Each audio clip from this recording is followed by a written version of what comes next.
Hello, my quilting friends! My name is Leah Day, and welcome back to the Dream Big Quilt Along.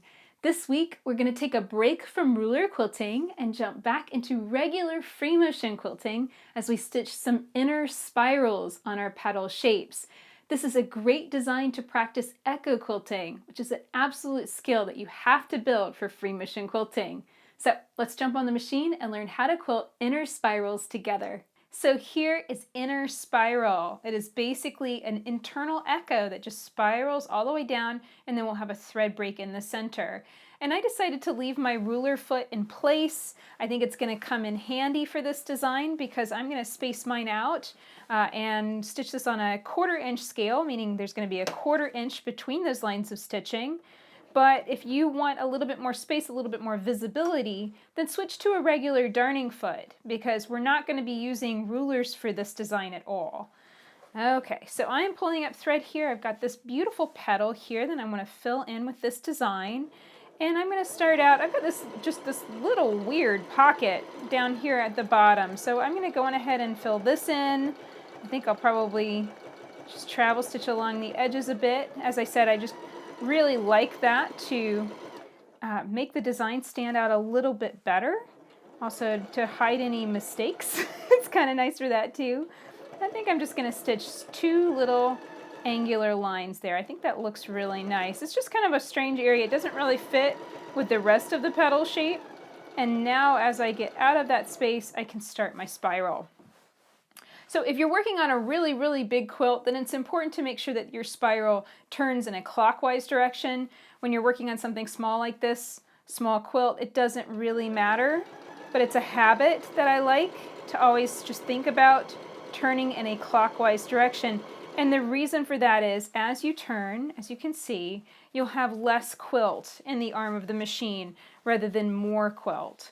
And I'm probably not going to rotate the whole quilt around and around, but if you had a situation where you were stitching a bigger and bigger spiral, you definitely want that to be turning in a clockwise direction.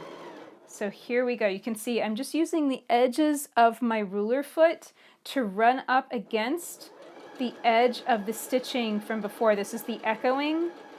There's already an outline around the petal, and then that first line of echoing, which I did a 1/4 inch away. And then now I'm just stitching along that, running the edge of that ruler foot right along it. And again, if you have a bigger scale in mind, if you want more space between those lines of stitching, then use a larger darning foot, or they even have echo feet that have a much wider base. You know, you can find different things for your machine. I got an email just the other day from someone who was thoroughly convinced that she would never be able to free motion quilt because her machine didn't come with a foot. And this is the thing, you know, darning feet are pretty ubiquitous these days. Free motion quilting is very popular. So machine manufacturers, if you can't find one branded for your machine, most likely you can find a generic foot, you know, something. You can find something in order to allow you to free motion quilt, I promise. So just gotta look around, just Google it, just start searching and see what you can find. So as you can see, this turns into a very wiggly, wobbly spiral. And the most important thing is just to keep an eye on the design. So here you can see I came back only to here. I had a little bit more space. I could have gone back further, but I really want to keep it consistent.